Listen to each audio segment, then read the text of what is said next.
তাসকিন আহমেদ তাজিম আপাতত নামের সঙ্গে 499 উইকেট নিয়ে ঘুরছেন স্বীকৃত ক্রিকেটে। একটা উইকেটের অপেক্ষা নিশ্চয়ই। তাসকিন খুব বেশি সময় করতে চাইবেন না। বাংলাদেশের বোলিং ইউনিট নিয়ে গল্পটা করতে চাইলে সেই গল্পে হাসানি অনেকখানি আসবেন। তবে আপনি 55 রানে 3টা উইকেটের তাসকিন আহমেদ তাজিমকেও কিন্তু ভুলতে চাইবেন না। 3 উইকেট খুব বড় না, কিন্তু নিশ্চয়ই কার্যকরী। বিশেষ করে ভারতকে 400-এর আগে থামানোতে সবচেয়ে বড় ক্রেডিট যাদের, তাদের মধ্যে একজন তাসকিন আহমেদ তাজিম। তাসকিনের ক্যারিয়ারটা তো ওই অর্থে খুব বেশি দিনের লম্বা হলেও তিনি কিন্তু খুব বেশি টেস্ট ম্যাচ খেলেননি। এখন পর্যন্ত তার নামের সঙ্গে 15টা টেস্ট ম্যাচ, কিন্তু তিনি তার ক্যারিয়ারের শুরুতে ইঞ্জুরির সঙ্গে লড়েছিলেন, ভুগছিলেন। পরে অবশ্য কামব্যাকও করেছেন। সেই কামব্যাক করে বাংলাদেশকে অনেকগুলো ম্যাচ জিতিয়েছেন, সামনেও জেতাবেন, সেটাই বোধ করি চাওয়া সবার। তবে টেস্ট ক্রিকেটের তাসকিন, আপনি হয়তো জানেন যে বছর খানেক আগে তিনি নিজে স্বেচ্ছায় টেস্ট থেকে বিরতি নিয়েছিলেন, যে তার দরকার হচ্ছে সাদা বলের ক্রিকেটে একটু মনোযোগী হওয়া। এটাই বোধ করি একজন পেসারের সবচেয়ে বড় ক্রেডিট পাওয়া দরকার।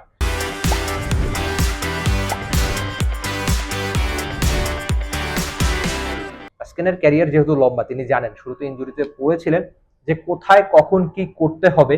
এটা একজন ক্রিকেটারের ওয়ার্কলোড ম্যানেজমেন্টের তো একটা ব্যাপার রয়েছে। এখন আধুনিক ক্রিকেটে এত বেশি ক্রিকেটটা খেলা হয়, এজন্য আপনার জানতে হবে আপনার কখন কি করতে হবে আর কোথায় কতখানি থামতে হবে বা করতে হবে। তাসকিন আহমেদ তাজিমের বোলিংটা নিয়ে একটুখানি বলতে চাই, তিনি আজকে দিনের 2 নম্বর দিনের প্রথম উইকেটটা পেয়েছেন, তার পরের উইকেটটা মানে বাংলাদেশকে যে দারুণ, ভারত যে বড় রান করতে পারেননি তার বড় ক্রেডিট অবশ্যই একজন তাসকিন আহমেদ তাজিমকে আপনার দিতেই হবে।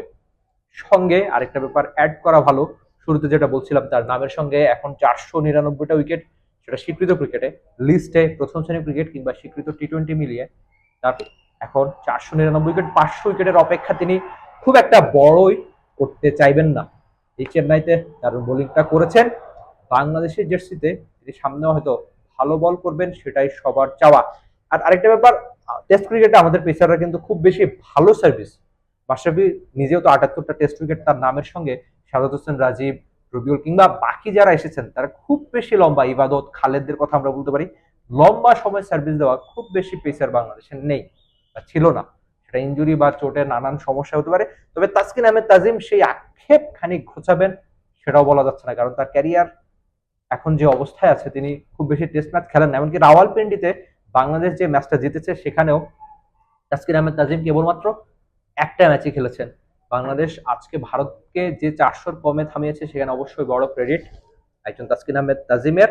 তবে তিনি জানেন ওয়ার্কলোড ম্যানেজমেন্ট সেটা ঠিক রেখে কিভাবে খেলতে হয়, কিভাবে ভালো পারফরমেন্স করতে হয়, সেটাই বোধ করি বাংলাদেশি ফ্যানদের তার কাছ থেকে চাওয়া। হুট করে আমার তার একটা ইন্টারভিউর কথা মনে পড়লো। তাসকিন আহমেদ তাজিম একটা ইন্টারভিউতে বলেছিলেন যে নিজেকে ভাঙবো বা একেবারে ভেঙে ফেলবো, কিন্তু আবার আমি লাল সবুজ জার্সিটা পরবই। সেই ইন্টারভিউর পর থেকে কিন্তু তাসকিন আহমেদ তাজিম দারুণ পারফরমেন্স করছেন, অন্তত সাদা বলের ক্রিকেটে, সেটা আপনার জানা। তবে সাদা বলের তাসকিন লাল বলের সবচেয়ে গুরুত্বপূর্ণ বনেদি ফরম্যাট, টেস্টেও একই রকম ভালো করুক, ওই যে স্বীকৃত ক্রিকেটের 500 উইকেট পেরিয়ে যাক, বাংলাদেশকে আরো অনেক অর্জনের আনন্দে ভাসাক। যদিও আপাতত বোলারদের কাজ শেষ, কিন্তু প্রথম ইনিংসে ব্যাটারদের কাজ অনেকখানি বাকি। বাংলাদেশ দ্রুত টপ অর্ডার হারিয়েছে, কিন্তু আপনি হয়তো জেনে যাবেন বাংলাদেশের ব্যাটাররা কেমন করবে। তবে আপাতত হাসানের দিনে আপনার তাসকিনকেও খানিক ক্রেডিট দিতে হবে।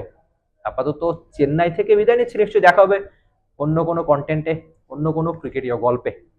Rifat Emil, T Sports, Chepauk, Chennai, Bharat. For more updates, subscribe to our YouTube channel and click on the bell icon.